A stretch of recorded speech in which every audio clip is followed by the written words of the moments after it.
Today we'll talk about how can you disable show stories and so in notifications on your wake we're going to figure out the solution or know how you can do that in your app. All you have to do, just go above your photo, click on it here. So then it's going to take you to your profile. Then all you have to do, just go above this sign, click on it.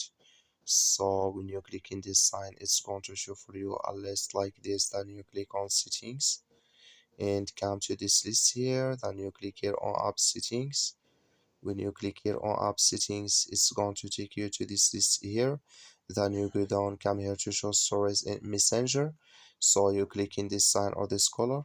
So sorry, before I say in notifications, it's not, it's in messenger.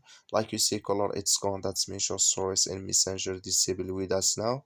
That's all you have to do. Thank you for watching. Don't forget to support us by liking, subscribe.